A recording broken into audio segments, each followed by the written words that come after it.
welcome to my Curious Way. Ketemu lagi sama saya Kurayui dalam jurnal Kurayui. Apa kabarnya hari ini? Semoga kita semua selalu dalam lindungan Tuhan Yang Maha Esa, diberkahi berkah berupa kesehatan dan kebahagiaan. Amin. Hari ini saya akan membahas tentang salah satu pertanyaan yang saya dapatkan dari beberapa teman yang juga pejuang GERD dan anxiety. Jadi beberapa waktu yang lalu ada yang sempat tanya ke saya, kalau kita sakit GERD itu baiknya gabung ke grup khusus penyakit kita nggak sih gitu. Jujur itu pertanyaan yang sulit. Saya bingung waktu dapat pertanyaan itu, bingung. Maksudnya bingung harus menjawab iya harus gabung atau enggak. Soalnya gabung ke dalam grup, baik itu grup yang sesuai sama penyakit kita, grup apa aja deh sebenarnya, itu kan ada plus minusnya ya. Jadi sebenarnya saya tuh nggak berani rekomendasiin atau untuk mengiyakan atau untuk melarang seseorang yang pengen gabung di grup GERD. Tapi kenapa di setiap video saya selalu menyebutkan salah satu grup yang saya ikuti sampai sekarang, yaitu grup GAI. Kenapa GAI? Nah, oke. Kita akan bahas di sini ya, baiknya untuk seorang penderita GERD dan anxiety itu gabung grup atau enggak. Jadi gini, kalau menurut pengalaman saya pribadi, saya dulu itu emang waktu setelah divonis bahwa saya kena GERD, saya memang browsing, googling, nyari informasi tentang GERD. Nah, terus waktu itu ketemu blog dari seorang penderita yang udah sembuh gitu. Kebetulan di blognya itu ada info Facebooknya. Nah, saya menghubungi beliau di Facebook itu, terus sama beliau diarahkan ke salah satu grup yang beliau dulu itu gabung di grup itu lalu sembuh. Waktu itu nama grupnya GIM, itu grup GERD pertama yang saya ikuti. GIM itu kalau nggak salah singkatan dari GERD di Indonesia apa gitu, kalau nggak, lupa aku singkatannya, sorry ya, maaf lupa, pokoknya grupnya GIM. Nah, di sana tuh aku emang niatnya pengen cari solusi gitu loh, karena aku di sini merasa I'm lonely, aku sendirian dan menderita penyakit aneh bernama GERD yang katanya penyakitnya orang Amerika. Aku nggak ke Amerika tapi kena penyakitnya orang Amerika. Aku harus curhat sama siapa gitu kan? Di sini istilahnya kan nggak ada yang ngalamin penyakit kayak gitu. Akhirnya aku larinya ke Google, nyari ke Google. Nah, ketemu blog itu, terus nge-add orangnya, ngirim pesan, terus dikasih suruh gabung. Sorry, suara motor. Jadi disuruh gabung ke grup GIM itu. Nah, terus ya gabung di sana, dan setelah gabung di sana itu I feel happy. Pertama seneng, karena seneng merasa aku bukan satu-satunya orang Indonesia yang menderita GERD. Ternyata di Indonesia itu banyak orangnya. Bahkan waktu itu udah ribuan, membernya itu udah ribuan. Jadi aku nggak merasa sendiri. Terus akhirnya gabung di sana dan ketemu banyak temen senasib gitu ya, saling curhat, saling bagi solusi, sampai akhirnya sama Kak Yuniar Dewi yang waktu itu anggota GIM juga dikenalin ke GAI, ke grup GERD Anxiety Indonesia itu. Dan pada November apa Desember akhir itu akhirnya aku join ke GAI. Dan kenapa GAI? Nanti saya akan bahas di sini juga. Jadi gini, kalau ditanya orang sakit GERD sama anxiety ini baiknya gabung grup atau enggak, saya nggak bisa rekomen iya atau enggak. Cuman gini aja, itu tergantung ke masing-masing Anda. Niat awalnya apa? Itu yang terpenting. Kalau saya dulu emang niatnya cari solusi biar sembuh gitu. Jadi biar istilahnya kan GERD ini kan emang penyakit yang nggak berbahaya tapi menyiksa banget, menyiksa jiwa dan raga banget. Jadi pengen cepet-cepet sembuh gitu loh. Terus kan baca blog itu, blognya, aduh saya lupa banget orangnya ya, tapi yang pasti beliau itu cowok, itu sembuh dalam waktu 3 bulan. Envy dong saya, ini bisa sembuh 3 bulan, saya pengen juga. Akhirnya kirim pesan ke orangnya itu dan suruh gabung ke grup itu. Nah, jadi pertama kalau Anda divonis GERD atau anxiety, terus pengen join ke grup ini, niatnya apa dulu gitu loh. Jadi bulatkan niatnya dulu. Kalau niatnya emang cari solusi ya nggak apa-apa, cari temen juga nggak apa-apa. Tapi ada plus minusnya di sini. Kalau biasanya orang yang berobat ke psikiater itu malah disuruh menghindari untuk gabung-gabung grup seperti itu, karena itu emang pengaruh ke psikis kita. Jadi ada plus minusnya ya. Mungkin plusnya itu kalau plusnya gini, kita ketemu sama orang senasib, jadi kan merasa terhibur, nggak merasa sendiri lagi. Oh ternyata aku nggak sendirian di dunia ini, maksudnya aku nggak sendirian di Indonesia ini sebagai penderita GERD dan anxiety. Akhirnya seneng kan ketemu teman, bisa berbagi, terus bisa mendapatkan solusi juga, karena biasanya di grup itu banyak yang ngasih tips-tips. Biasanya yang udah sembuh itu pada ngasih tips-tips kesembuhan gitu. Nah negatifnya di grup itu pasti ada yang ngeluh.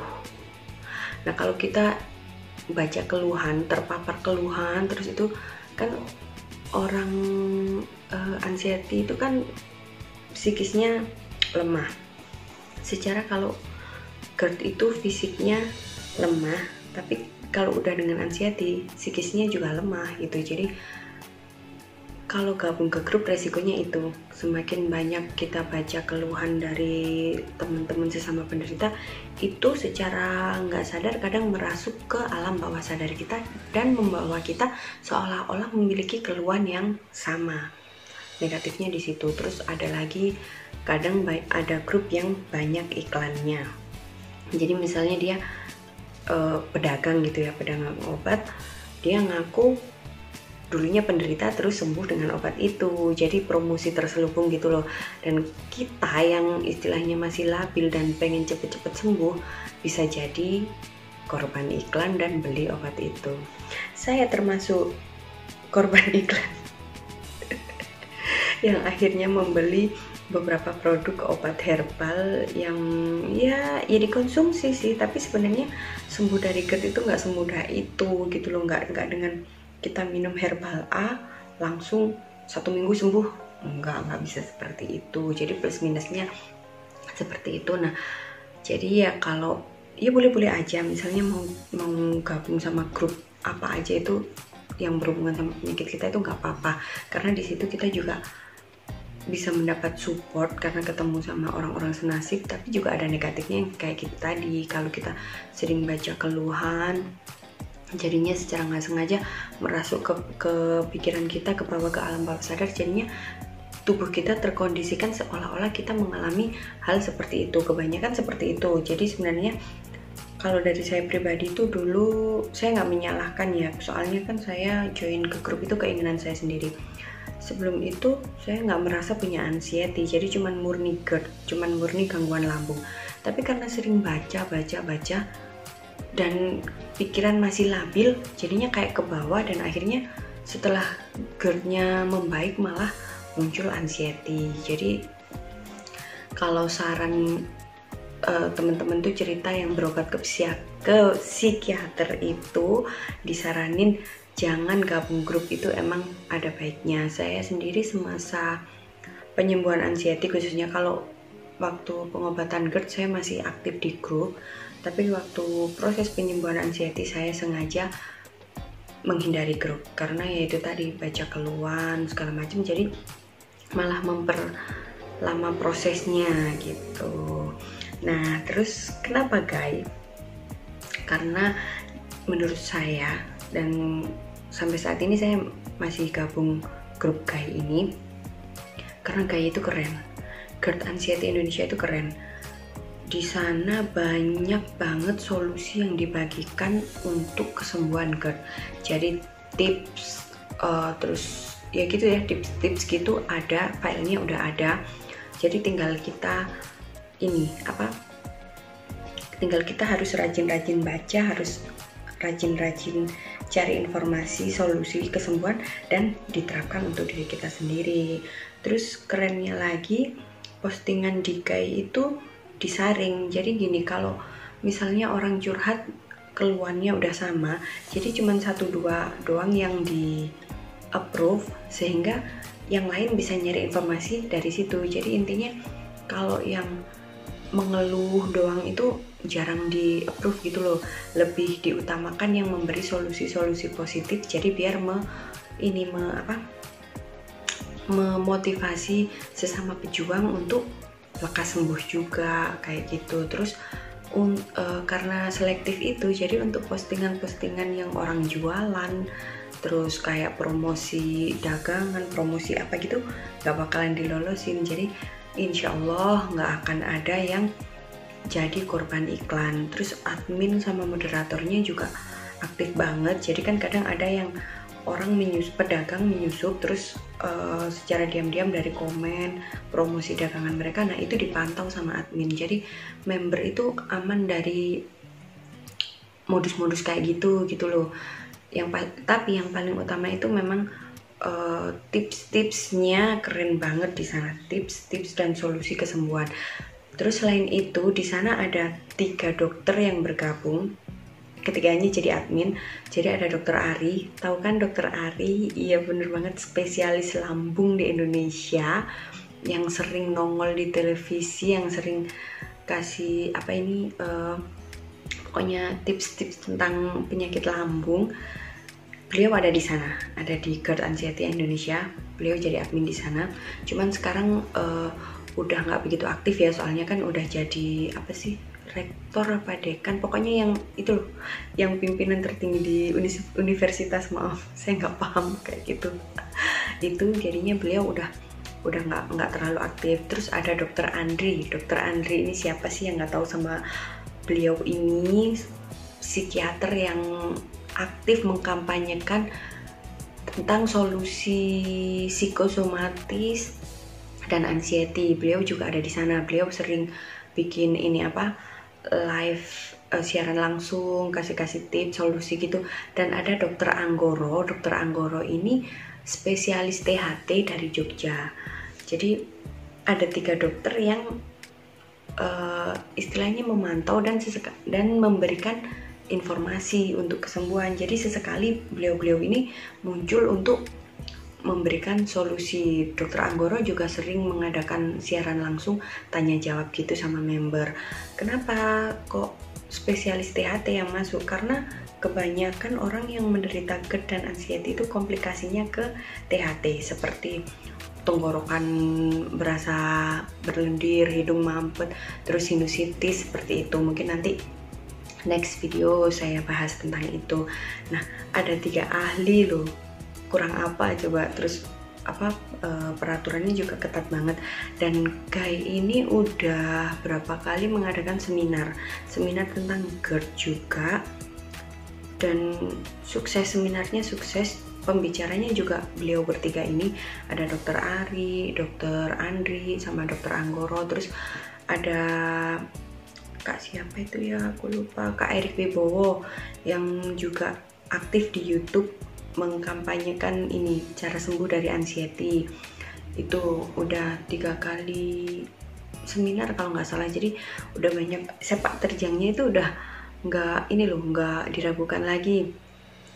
Terus salah satu foundernya Kak Ciko juga pernah diundang ke salah satu televisi untuk menjadi narasumber dari masalah GERD dan anxiety juga. Jadi menurut saya nggak tahu kalau grup lainnya, soalnya ketika saya sakit itu saya cuman gabung game sama Guy. Di game saya akhirnya keluar karena merasa nggak nyaman. Bersosial media itu kan masalah kenyamanan juga ya, kalau kata Kak Anji kan gitu. Jadi saya udah merasa nggak nyaman di sana, akhirnya saya keluar. Dan setelah keluar dari game itu sempat dimasukin ke macam-macam grup GERD gitu, tapi saya keluar udah, saya ngikutin Guy aja, karena di sana saya mendapatkan banyak solusi kesembuhan, termasuk 3P, herbal tea, pola makan alkalin, itu saya dapatkan dari sana. Jadi saya bertahan di sana hingga ya alhamdulillah sembuh, dan sampai sekarang saya masih bertahan di sana. Kadang sesekali aja muncul, karena kan kalau udah sembuh gini kan udah balik aktivitasnya, udah balik normal, jadi kadang udah nggak punya banyak waktu untuk meluangkan waktu di sana. Tapi ya sekali masih keluar, saya masih gabung di sana sampai sekarang karena Guy emang keren. Ini saya pakai kaos Guy loh. nggak promo. Jadi kayak gitu, kalau ditanya kita sakit tuh harus nggak sih gabung sama grup, itu saya hanya bisa menjawab tergantung niatnya masing-masing. Kalau niatnya mau cari solusi ya monggo, tapi harus pinter-pinter ini menyaring informasi. Kalau bisa ya udah cari solusi sembuhnya aja, jangan keseringan baca keluhannya, nanti malah efeknya nggak baik juga ke kita. Karena kalau orang GERD itu biasanya emang disertai anxiety, dan kalau orang udah GERD anxiety, pikirannya, psikisnya pasti labil gitu. Jadi harus pinter-pinter aja. Jadi saya nggak bisa menyarankan untuk iya harus gabung atau jangan gitu. Tapi kalau Anda berobat ke psikiater pasti disarankan mending nggak usah gabung dulu. Saya dulu juga gitu, selama proses penyembuhan juga mengurangi gitu, karena emang itu bisa membantu banget proses penyembuhan. Yang penting kantongi aja informasi solusinya gitu loh. Kalau perlu dicatat, diterapkan sesekali. Kalau misalnya menemui kendala, bolehlah muncul nanya ke admin kayak gitu. Kalau saya dulu gitu. Jadi saya dibimbing yang bimbingan privat istilahnya tuh, dibimbing Linuna, kakak Erlia Olsen, itu yang benar-benar menggembleng saya sampai akhirnya bisa sembuh. Terima kasih Linuna, alhamdulillah ya, silaturahmi masih terjaga sampai sekarang. Nah, jadi itu bahasannya tentang grup. Haruskah kita yang sakit GERD dan anxiety gabung ke grup, dan kenapa? Saya selalu menyebutkan, dan bahkan di kolom deskripsi saya mencantumkan linknya grup GERD Anxiety Indonesia, karena menurut saya itu grup yang paling recommended banget untuk penderita GERD dan anxiety. Oke, semoga bahasan saya ini membantu, semoga bahasan ini bermanfaat. Terima kasih buat yang udah nonton, mohon maaf jika ada salah kata. Jangan lupa subscribe, beri dukungan buat saya. Oh ya, kalau pengen tanya-tanya boleh ya, langsung tanya-tanya di kolom komentar aja. Insya Allah kalau saya bisa jawab, saya akan jawab sesuai pengalaman saya. Terima kasih buat yang udah nonton, mohon maaf jika ada salah kata. Komawa matur, thank you. Sampai ketemu di video berikutnya. Bye bye, annyeong, bye bye.